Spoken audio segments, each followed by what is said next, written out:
ग्वालियर पूर्व मुख्यमंत्री एवं वरिष्ठ कांग्रेस नेता दिग्विजय सिंह ने कहा है कि भारतीय जनता पार्टी और उसके अनुषंगिक संगठनों के नेता संविधान की हत्या करने पर तुले हुए हैं। हाल ही में आरएसएस प्रमुख मोहन भागवत ने 1947 में मिली देश की आजादी को सवालों के घेरे में खड़ा किया है। दिग्विजय सिंह ने कहा कि यह उन हजारों शहीदों और आजादी की लड़ाई में मारे गए लोगों का अपमान है जिन्होंने अपने प्राणों का उत्सर्ग किया था। दिग्विजय सिंह ने कहा कि देश की संवैधानिक संस्थाओं पर कट्टरवादी सोच हावी होती जा रही है। सभी संवैधानिक संस्थाओं में आरएसएस की मानसिकता से जुड़े लोगों को बैठाया जा रहा है। निष्पक्ष चुनाव ऐसे में होना बेहद मुश्किल है। चुनाव आयोग के प्रमुख को पूर्व में प्रधानमंत्री, नेता प्रतिपक्ष और सुप्रीम कोर्ट के मुख्य न्यायाधीश द्वारा चुना जाता था, लेकिन इसमें से मुख्य न्यायाधीश को हटा दिया गया है। अब केंद्र सरकार के चाहे गए व्यक्ति को ही इसका प्रमुख बनाया जा रहा है, जो सरकार के साथ एक एजेंट के रूप में काम कर रहा है। उन्होंने महाराष्ट्र और हरियाणा विधानसभा चुनाव का हवाला देते हुए कहा कि इन चुनाव में जमकर धांधली की गई है। 6 महीने में ही महाराष्ट्र में 47 लाख वोटर बढ़ा दिए गए, और जब कांग्रेस इन मतदाताओं की सूची मांग रही है तो न तो महाराष्ट्र सरकार और न ही चुनाव आयोग इसकी कोई पहल कर रहा है। उन्होंने कहा, ईवीएम पर सवाल उठाते हुए कहा कि बैलेट पेपर से चुनाव नहीं करा सकते तो कम से कम वोट डालने वाली पर्ची मतदाताओं के हाथ में दी जाए, जिससे वह अपने मत के प्रति निश्चिंत रहें कि उन्होंने जिस व्यक्ति को वोट दिया है वह उसी को गया है। ईवीएम पर तमाम सवालों के बावजूद सरकार ईवीएम के प्रेम के चलते लोगों की जन भावनाओं की बेकदरी कर रही है। उन्होंने परिवहन विभाग के पूर्व आरक्षक सौरभ शर्मा को लेकर कहा कि देश की 3 बड़ी एजेंसियां उसे नहीं ढूंढ पा रही है। उल्टे उन्होंने पत्रकारों से ही पूछ लिया कि सौरभ ग्वालियर का है, वह कहाँ है, इसके बारे में जरा पता करिए। कि आज पूरे देश में किस प्रकार से भारतीय संविधान की जो संवैधानिक संस्थाएं हैं उन पर कब्जा किया जा रहा है, और किसी भी लोकतंत्र में ये आवश्यक है कि निष्पक्ष चुनाव होने चाहिए, जिस पर हर आदमी को, हर मतदाता को भरोसा है।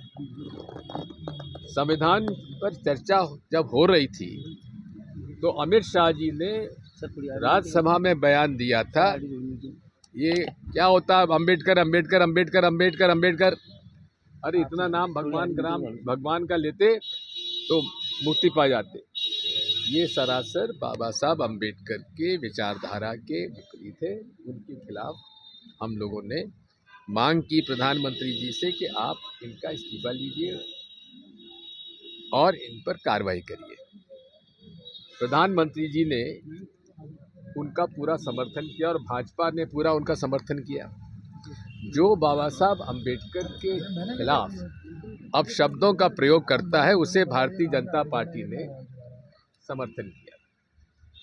जब हम लोगों ने तय किया कि हम संविधान बचाने के लिए पूरे देश में यात्रा करेंगे, तो उन्होंने भी एक यात्रा करने का उन्होंने फैसला लिया।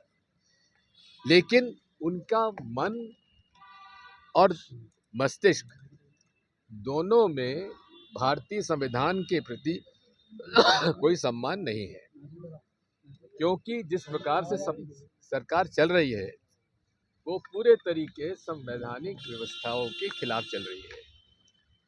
सुप्रीम कोर्ट कहता है कि इलेक्शन कमीशन में चयन जो हो उसमें 3 लोगों की कमेटी हो, प्रधानमंत्री जी, विपक्ष के नेता और चीफ जस्टिस ऑफ इंडिया।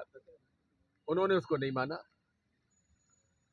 पूरे चुनाव में कांग्रेस पार्टी कह रही है कि महाराष्ट्र के अंदर 4.5 साल में बढ़ते हैं 42 लाख वोटर, महाराष्ट्र केवल में, और लोकसभा चुनाव के बाद और विधानसभा चुनाव के बीच में बढ़ जाते हैं 47 लाख वोटर। ये कहां से आ गए भाई? और हम राहुल गांधी जी और कांग्रेस पार्टी मांगती है कि आप जिन लोगों के वोट आपने बढ़ाए हैं 4.5 साल में, और जिन लोगों के अब आपने बढ़ाए 6 महीने में 47 लाख, उनकी हमें पोलिंग बूथ वाइज सूची दे दीजिए। वो तो प्रिंटेड लिस्ट है, उसमें देने में क्या है? हाँ, हजारों पेज होंगे, पन्ने होंगे, हम उसको देखेंगे, हम पेमेंट करने के तैयार हैं, लेकिन वो नहीं देंगे। और अब तो उन्होंने जो आरटीआई के अंदर जानकारी ले सकते थे वो भी खत समाप्त कर दी। यानी कि पूरे तरीके से पक्षपाती ढंग से चुनाव आयोग कार्य कर रहा है। ये मेरा संवैधानिक अधिकार है, मैं जिसको चाहूं उसको वोट दूं और वो सही जगह जाए और उसकी गिनती हो।